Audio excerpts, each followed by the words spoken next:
Martine Larose, on se connaît bien. Vous la connaissez peut-être, vous, parce qu'elle a participé à quelques émissions, dont, entre autres, Survivor Québec récemment sur Nouveau lors de la première saison printemps dernier. Mais aussi une autre, Le Lot du Diable. Moi, je me rappelle de ça aussi. Martine Larose, salut! Salut!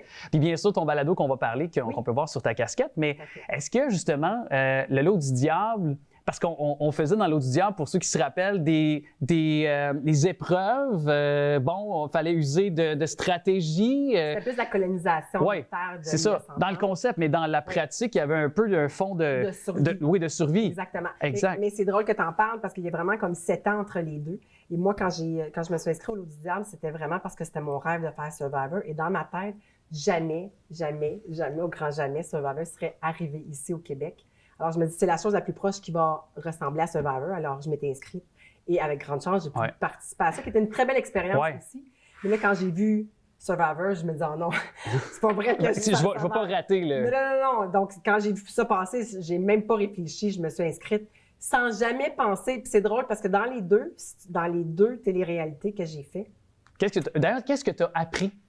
Qu'est-ce que le Lot du Diable t'a appris et qui t'a bien servi pour Survivor Québec? Dans le Lot du Diable, c'était ma première survie. C'était vraiment la première fois, même si j'étais une grande adepte de nature et de camping, c'était vraiment la première fois que je m'exerçais à faire de la survie. Donc, ça a été très difficile. J'ai eu beaucoup plus de difficultés à traverser la survie. À m'adapter dans le Lot du Diable. Rendu à Survivor, pour moi, cette partie-là était déjà complétée. Puis je te dirais que par chance, parce que c'est deux téléréalités qui sont totalement différentes, même si ça regroupe de la survie dans les deux cas. Mais dans Survivor, les épreuves et le jeu social est tellement plus à un niveau tellement élevé que je pouvais comme checker la partie survie. Pour moi, ça me stressait pas parce que je savais que j'étais capable de le relever. T'aurais pas pu faire? Est-ce que si j'avance, que si t'avais pas fait Lot du Diable, t'aurais peut-être pas pu faire sur le plan d'être aussi solide, ancré, confiance en toi, peut-être Survivor Québec? Je te dirais que la vie est bien faite pour ça. J'ai vraiment l'impression que ça m'a préparé à faire un meilleur jeu dans Survivor. Qu'est-ce que tu as trouvé le plus difficile de Survivor Québec, pendant, après? Comme je te pose la question à multiples développements, là. Oh mon Dieu, il y a tellement d'étapes dans Survivor, autant de préparation avant, durant Survivor qu'après. Et chaque période, même si on la vit avec beaucoup d'excitement, on est très... moi, c'était un rêve que je réalisais, donc il y avait beaucoup d'excitement. Quand j'arrivais sur les lieux, j'étais comme un peu... estomaqué de voir l'ampleur de la production. Des épreuves? Mais je te dirais que le côté, je pense, le plus difficile, moi, étant une personne très...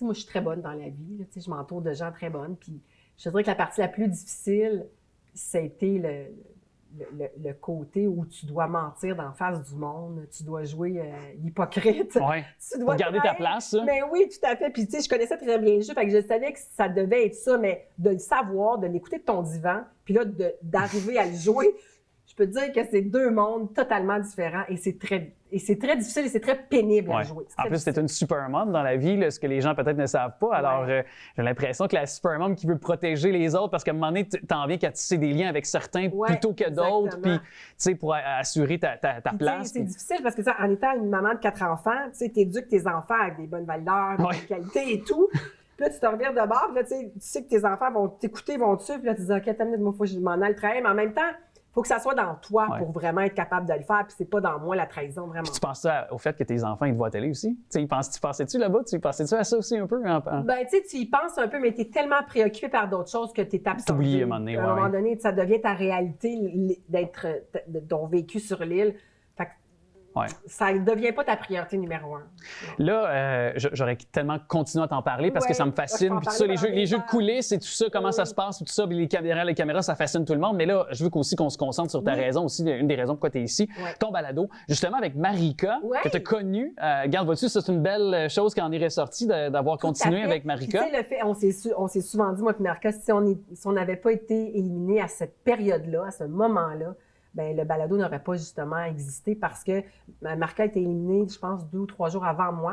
Donc, elle était à l'hôtel. Donc, quand moi, je suis sortie, ben je suis allée la rejoindre. Puis, on a passé comme quasiment 5 jours ensemble. Puis, comme en tout cas, sur des restrictions, c'est quand même assez sévère, on pouvait pas parler d'autre chose que de la vie de tous les jours. Fait qu'on a fait une belle connexion, une belle chimie entre moi et Marika. Puis, on s'est lancé un peu le défi par après de faire ça.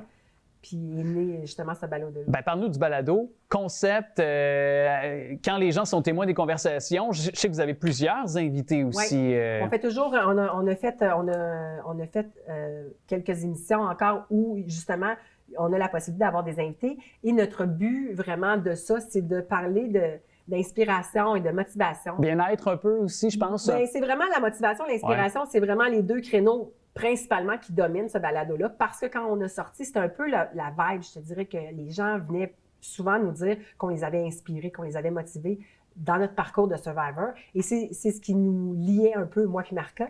Donc, on s'est dit vraiment, on va parler de différents sujets, de la confiance en soi, d'affronter ses peurs, avec justement des invités qui vont venir nous parler de plein de choses que eux, comment ils ont traversé certaines choses, comment ils ont vécu certaines choses. À cœur ouvert. Exactement, oui, c'est ça. Puis je pense que des fois, d'entendre parler des personnes qui ont vécu des choses, puis que tu vas à des places où qui n'ont jamais nécessairement parlé, ben tu réalises des choses, puis tu te dis, mais finalement, elles sont comme tout le monde, puis ça rationalise un peu les choses, puis ça t'aide à traverser certaines épreuves des fois.